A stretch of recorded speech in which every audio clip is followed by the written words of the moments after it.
চুক্তিসহ Brexit কার্যকরে ইউরোপীয় ইউনিয়নের কাছে আরও সময় চান ব্রিটিশ প্রধানমন্ত্রী থেরেসা মে। এই জন্য বিরোধী দলের সহায়তা চেয়েছেন তিনি। বিরোধী দলের নেতা জেরেমি করবিনের সাথেও বৈঠকে বসতে চান মে।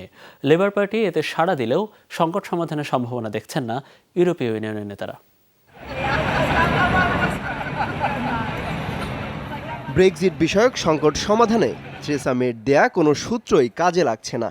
দফায় দফায় ভোটে প্রত্যাখ্যাত হওয়ার পরও অবশ্য হাল ছাড়ছেন না তিনি। সময় চেয়েছেন আরও। সমর্থন আদায়ে বসতে চান বিরোধী দল লেবার পার্টির সাথেও। ইউরোপীয় ইউনিয়নের সাথে ভবিষ্যৎ সম্পর্ক কেমন হবে তা নিয়েও আলোচনা করতে চান মে। মন্ত্রিসভার 7 ঘন্টার বৈঠকের একটাই লক্ষ্য ছিল ব্রেক্সিট কার্যকরে ব্রিটিশদের সমর্থন আদায়। কিন্তু আমি জানি এই প্রক্রিয়া বিলম্বিত হওয়ায় অনেকেই বিরক্ত। হয়তো চুক্তি ছাড়াই ব্রেক্সিট কার্যকর করতে পারবো আমরা, তবে চুক্তি সহ ব্রেক্সিট কার্যকরই সবচেয়ে ভালো সমাধান। এজন্য আরও কিছুটা সময় প্রয়োজন, সাথে বিরোধীদের সমর্থনও। ব্রিটিশ প্রধানমন্ত্রীর আলোচনার প্রস্তাবকে স্বাগত জানিয়েছেন পার্লামেন্টে বিরোধী লেবার পার্টির নেতা জেরেমি করবিন। প্রধানমন্ত্রীর সাথে আমরাও আলোচনা করতে চাই, বিশেষ করে পার্লামেন্টে বিরোধী দল হিসেবে ব্রেক্সিট কার্যকরে নিজেদের অবস্থান তুলে ধরতে। তবে এজন্য কোনো সময়সীমা বেঁধে দেয়া হোক তা চাই না। তবে ফলপ্রসূ সমাধান হবে বলে মনে করেন না ইউ জোটের নেতারা।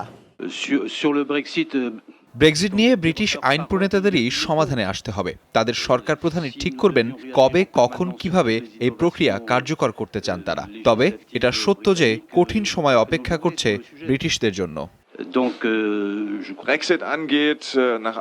ব্রেক্সিট কার্যকরে বিরোধী দলের সাথে থেরেসা মের বৈঠকের বিষয়ে এখনই মন্তব্য করার সময় আসেনি। ব্রেক্সিট ইস্যুতে বিরোধী দলের নেতাদের অবস্থান দেখতে চাই আমরা। তবে নিশ্চয়ই লন্ডন বুঝতে পারছে তারা কোন দিকে যাচ্ছে।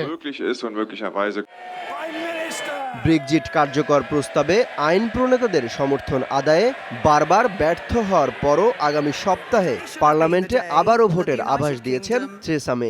এজন্য প্রধানমন্ত্রীর পদ ছাড়তেও প্রস্তুত তিনি।